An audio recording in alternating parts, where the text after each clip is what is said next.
All right, welcome to The Explainer. Today, we're going to peel back the curtain on artificial intelligence. But we're not looking at the code, we're looking at the invisible rules that are already shaping our world. We're basing this explainer on the book Cases on AI Ethics in Business. So, let's dive in. Really think about that for a second. Every single day, AI is making calls that affect you personally. It's a system that might approve or deny your loan, the one that curates the news you see, or even the one that decides if your resume makes it to a human's desk.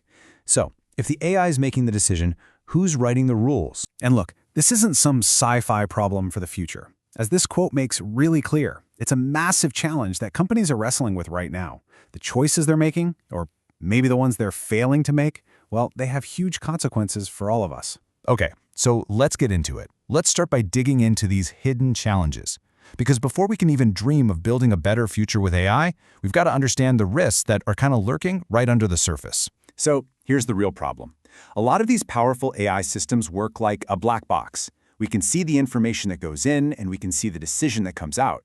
But everything that happens in the middle, it's a total mystery. And that mystery, that lack of clarity, is a perfect breeding ground for some really serious issues. From deep-seated unfairness to losing our privacy and control. The book really breaks this down into three big ethical minefields we have to cross. And they're pretty tricky. First up, algorithmic bias. Now, we're not talking about some robot with a personal grudge. It's much simpler and maybe more dangerous. The AI learns from our data. And if our data reflects the biases already present in our society, well, the AI learns those biases too.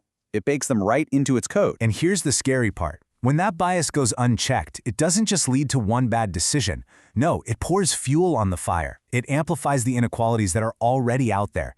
For instance, imagine a hiring tool that's trained on decades of a company's data. If that company historically hired more men, the AI might just learn to prefer male candidates, automatically filtering out amazing, qualified women and just locking in that discrimination at a massive scale. All right, minefield number 2 is something we're all starting to get a little nervous about: privacy and data protection. In this AI-driven world, our personal data is the fuel that makes everything run.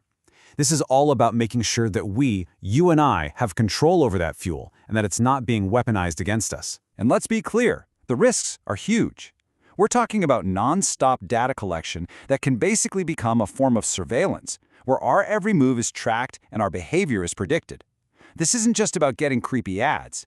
It's about losing our autonomy, our freedom to make our own choices without being nudged and manipulated from the shadows. And that leads us right into our third minefield, which gets right back to that black box problem. So transparency is one thing. That's being able to see how the system is built. But explainability, that's the real prize. That's being able to ask the AI, hey, why did you deny my loan? And actually getting an answer you can understand. And this really gets to the core of the whole puzzle. You see, we have to open up that black box to build trust. But like the quote says, it's a tightrope walk.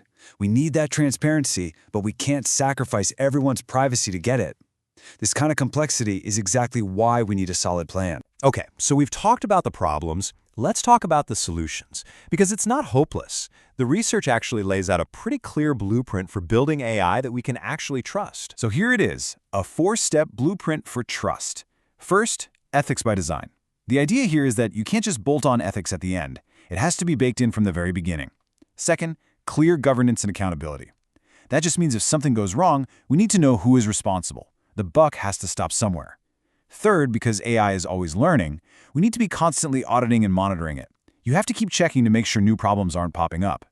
And finally, and this one might be the most important, active stakeholder engagement. That means talking to the people, the communities who will actually be affected by these AI decisions. And this really lays out the two paths in front of us, right?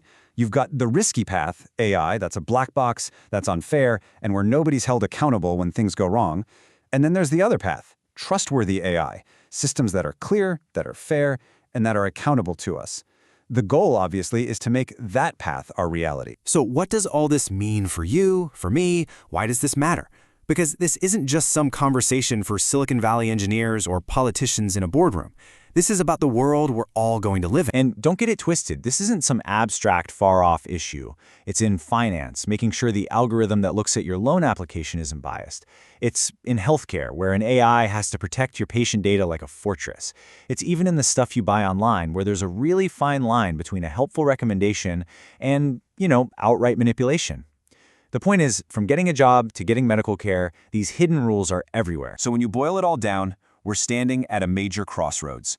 Getting AI ethics right isn't just about writing better code, it's a much bigger mission than that. It's about taking the things we value most as a society, fairness, privacy, accountability, and literally weaving them into the DNA of the technology that's going to run our future. And that leaves us with one last really big question. Because as these systems get smarter and more powerful, and as they control more and more of our lives, the choices we make today are going to set the stage for everything that comes next. So you have to ask, what are we going to demand from its creators? And maybe more importantly, what are we going to demand from ourselves?